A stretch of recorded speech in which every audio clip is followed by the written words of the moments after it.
What do you think about Bitcoin? What do you think it is a response to? What are the growing problems of the fiat system? What is this moment in human history that is full of challenges that Bitcoin and cryptocurrency is trying to overcome? I don't think Bitcoin was devised by Satoshi, whoever he was, for fear of a breakdown of the fiat currencies.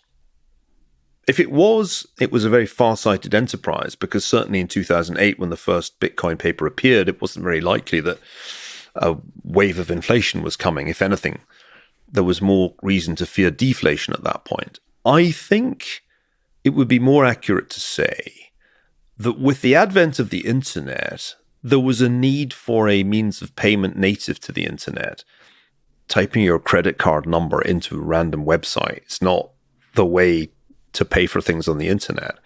And I'd rather think of Bitcoin as the first iteration, the first attempt to solve the problem of how do we pay for things in what we must learn to call the metaverse, but let's just call it the internet for old time's sake.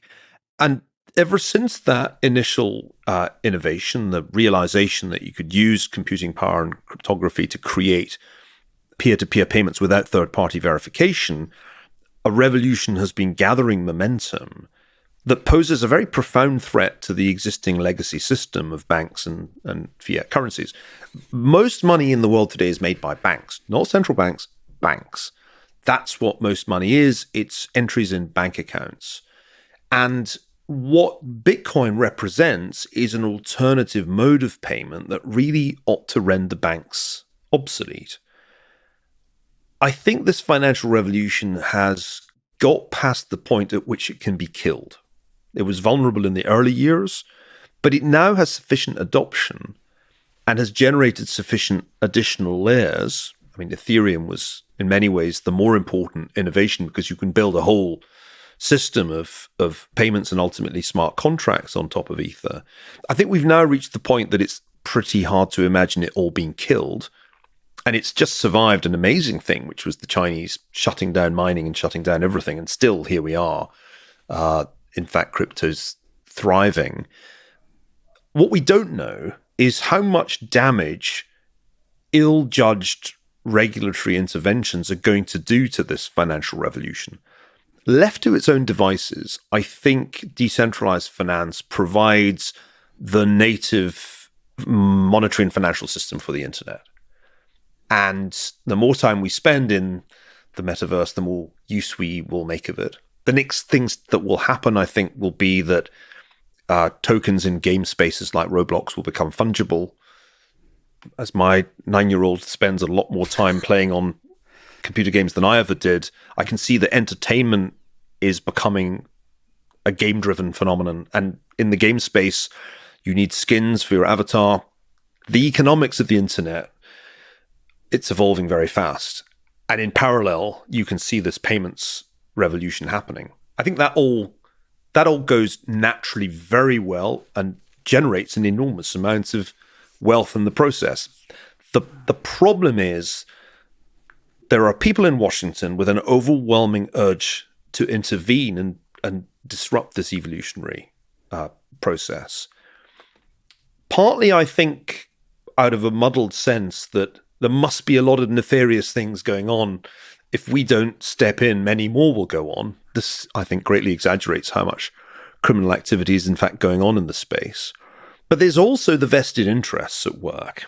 It was odd to me, maybe not odd, perhaps it wasn't surprising, that the Bank for International Settlements earlier this year published a report, one chapter of which said this must all go, must all stop.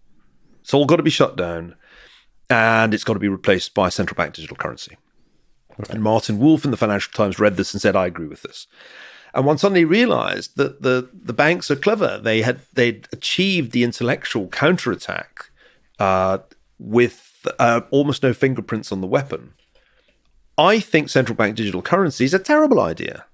I can't imagine why we would want to copy a Chinese model that essentially takes all transactions and puts them directly under the surveillance of a central government institution. But that suddenly is a serious counter-proposal So on the one side, we have a relatively decentralized, technologically innovative, internet native system of payments that has the possibility to evolve to produce a full set of smart contracts, reducing enormously the transaction costs that we currently encounter in the financial world, because it gets rid of all those middlemen who take their cut every time you take out a mortgage or whatever it is. That's one alternative. But on the other side, we have a highly centralized system in which transactions will by default be under the surveillance of the central bank. Seems like an easy choice to me, but hey, I have this thing about personal liberty. So that's where we are. I don't think that the regulators can kill Web3. I think we're supposed to call it Web3 because crypto is now an obsolescent term. They can't kill it, but they can definitely make it difficult and throw a lot of sand into the machine. And I think worst of all, they can spoil the evolutionary story by creating a central bank digital currency that I don't think we really need. Or we certainly don't need it in the Chinese form. So do you think Bitcoin has a strong chance to take over the world? So become the primary, you mentioned the three things that make money, become the primary methodology by which we store wealth, we exchange. No, I think what Bitcoin is, this was a phrase that I got from my friend Matt McLennan at First Eagle, an option on digital gold. So it's the gold of the system, but currently it behaves like an option. That's why it's quite volatile, because we don't really know if this brave new world of crypto is going to work. But if it does work, then Bitcoin is the gold because of the finite supply. What role we need gold to play in the metaverse isn't quite clear. I love that you're using the term metaverse. This is great. Well, I just like the metaversity as a kind of as the antithesis of what we're trying to do in Austin. But I love it. But can you imagine I'm using it sarcastically? I come from Glasgow, where all novel words have to be used sarcastically. So the metaverse, sarcastic. But see, the beauty about humor and sarcasm is that the joke becomes reality. I mean, it's like using the word Big Bang to describe the origins of the universe. It becomes like it will. After a while, it's in the textbooks, and nobody's laughing. Yeah, yep. Well, that's exactly right. Humor is sticky. Yeah, I'm on the side of humor, but it is a dangerous activity these days. Anyway, I think Bitcoin is the option of digital gold. The role it plays is probably not so much store of value. Right now, it's just nicely not very correlated asset in your portfolio. When I updated The Ascent of Money, which was in 2018, 10 years after it came out, I wrote a new chapter in which I said, Bitcoin, which had just sold off after its 2017 bubble, will rise again through adoption. Because if every millionaire in the world has 0.2% of his or her wealth in Bitcoin, the price should be $15,000. And if it's 1%, it's $75,000. And it might not even stay at 1% because, I mean, look at its recent performance. If your exposure to global stocks had been hedged with a significant crypto holding, you would have aced the last few months. So I think the non-correlation property is very, very important in driving adoption. And the volatility also drives adoption if you're a sophisticated investor. So I think the adoption drives Bitcoin up because it's the option on digital gold, but it's also just this nicely not very correlated asset that you want to hold in a world where, what the hell, I mean, central banks are going to tighten. We've come through this massively disruptive episode of the pandemic. Public debt soared. Money printing soared. You could hang around with your bonds and wait for the euthanasia of the rentier. You can hang on to your tech stocks and just hope there isn't a massive correction, or ... Well, and it seems like a fairly obvious strategy to make sure that you have at least some crypto for the coming year, given what we likely have to face. I think what's really interesting is that on top of Ethereum, a more elaborate financial system is being built. Stablecoins are the interesting puzzle for me because we need off-ramps. ultimately, you and I have to pay taxes in US dollars. And there's no getting away from that. The IRS is going to let us hold crypto as long as we pay our taxes. And the only question in my mind is, what's the optimal off-ramp to make those tax payments? Probably it shouldn't be a currency invented by Facebook. Never struck me as the best solution to this problem. Maybe it's some kind of Fed coin. Or maybe one of the existing algorithmic stablecoins does the job. But we clearly need some stable off-ramp. So you don't think it's possible for the IRS within the next decade to be accepting Bitcoin as tax payments? I doubt that. Having dealt with the IRS now since, when did I first come here? 2002. It's hard to think of an institution less likely to leap into the 21st century when it comes to payments. No, I think we'll be tolerated. Crypto world will be tolerated as long as we pay our taxes. And it's important that we're already at that point. And then the next question becomes, well, does Gary Gensler define everything as a security? And do we then have to go through endless regulatory contortions to satisfy the SEC?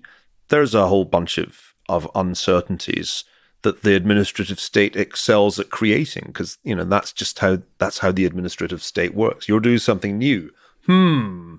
I'll decide whether that's a security, but don't expect me to define it for you. I'll decide in an arbitrary way, and then you'll owe me money. So all of this is going to be very annoying. And, for people who are trying to run exchanges or innovate in the space, these regulations will be annoying. But the problem with fintech is it's different from tech, broadly defined. When tech got into e-commerce with Amazon, when it got into social networking with Facebook, there wasn't a huge regulatory jungle to navigate. But welcome to the world of finance, which has always been a jungle of regulation, because the regulation is there to, basically entrench the incumbents. That's what it's for. So it'll be a much tougher fight than the fights we've seen over other aspects of the tech revolution, because the incumbents are there and they see the threat. And in the end, Satoshi said it very explicitly. It's peer-to-peer payment without third-party verification. And all the third parties are going, wait, what? We're the third parties. So there is a connection between power and money. You've mentioned World War I from the perspective of money. So power, money, war, authoritarian regimes. From the perspective of money, do you have hope that cryptocurrency can help resist war, can help resist the negative effects of authoritarian regimes? Or is that a silly hope? Wars happen because the people who have the power to command armed forces miscalculate. That's generally what happens. And we will have a big war in the near future if both the Chinese government and the US government miscalculates and they unleash lethal force on one another. And there's nothing that any financial institution can do to stop that, any more than the Rothschilds could stop World War I. And they were then the biggest bank in the world by far, with massive international financial influence. So let's accept that war is in a different domain.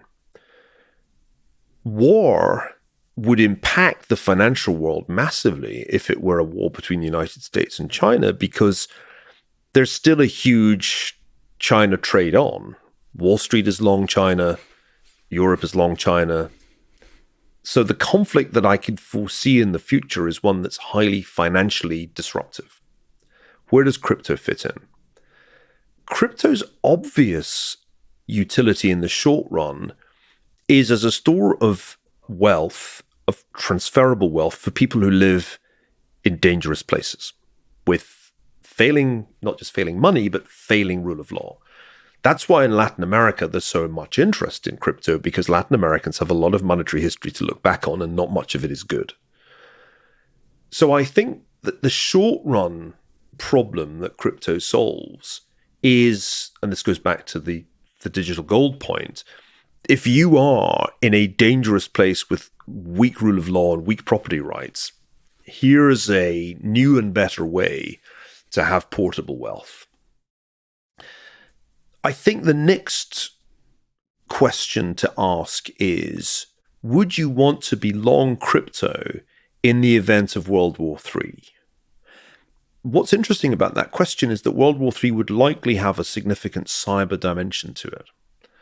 And I don't want to be 100% in crypto if they crash the internet, which between them, China and Russia might be able to do. That's a fascinating question, whether you want to be holding physical gold or digital gold in the event of World War III. The smart person who studied history definitely wants a bit of both. And so let's imagine World War III has a very, very severe cyber component to it with high levels of disruption. Yeah, you'd be glad of the old shiny stuff at that point. So diversification still seems like the most important truth of financial history. Yeah. And what is crypto? It's just this wonderful new source of diversification. But you would be nuts to be 100% in Bitcoin. I mean, I have some friends who are probably quite close to that. Close to 100%, yeah. I admire the balls of steel